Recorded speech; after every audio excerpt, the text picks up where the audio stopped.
গ্রামে যখন এক কাপ চা আড্ডা দিয়ে খাইতাম তখন 5 টাকায় এতটুকু এক কাপ চা খাইতে পারতাম। এখন বিদেশ আসছি, বিদেশ আসা এক কাপ চা 10 রিঙ্গিতে খাওয়া লাগতেছে, 10 রিঙ্গিত। হ্যাঁ, জায়গা বুঝা ভাই।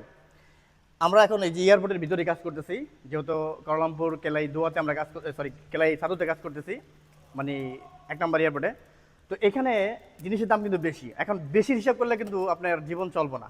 আপনি যেখানে আছে ওইখানকার হিসাব করা লাগবে। আমরা প্রায় সময় দেখি যে এক বোতল পানি যদি আমরা দোকান থেকে কিনে খাই 10 টাকা, আর যদি সেই পানিটাই কোনো একটা মানে বাস স্টপ বা কোনো একটা ভিআইপি জায়গা থেকে কিনে খাই তাহলে কিন্তু এটার দাম বাড়ে। অর্থাৎ আপনি যেখানেই থাকেন ওই জায়গার অনুযায়ী কিন্তু আপনার দাম বাড়বো। এখন আপনি বাংলাদেশে আছেন, বেকার আছেন, কাজ করতেছেন না, মানে 60টা ইন করে চলতেছেন, বাবার টাকার বাইকটা নিয়ে চলতেছেন, কিন্তু আপনার কোনো দাম নাই, আপনার ইনকাম নাই, আপনার কোনো দাম নাই। আমার মতন আইসা বদলাবেছেন, বিদেশে আইসা বদলাবেছেন, আপনি দেশে যান, আপনার পকেটে টাকা আছে, আপনার যে বন্ধুটা, আপনার যে ভাইটা আপনার মূল্যায়ন করতো না, সেই ভাইটাই আপনার থেকে, সেই বন্ধুটাই আপনার থেকে এক কাপ চা খাওয়ার জন্য পিছনে পিছনে করবো। যে বন্ধুটা নেভি সিগারেট খায় সেই বন্ধুটাও ব্যানসন খাওয়ার জন্য আপনার পিছনে করবো। আসলে এগুলা বিষয় না, কিন্তু আপনি শুধু আপনার দিকে তাকান। আপনি যেই জায়গাটা আছেন না, এই জায়গায় আপনার মূল্য নাই।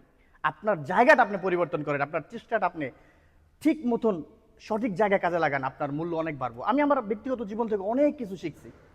আমার 2000 টাকার মূল্য ছিল না। 2000 টাকা, আমি আমার খুব ঘনিষ্ঠ এক লোকের থেকে 2000 টাকা হাওলাত চাইছি, তার কাছে লক্ষ টাকা থাকা সত্ত্বেও সে আমাকে 2000 টাকা দেয় নাই। সেদিন আমি বুঝছি যে আমার 2000 টাকার মূল্য নাই। আলহামদুলিল্লাহ, হিসাব যদি করি প্রত্যেক দিন 2000 টাকা ভেঙে ফেলে গায়ে লাগে না।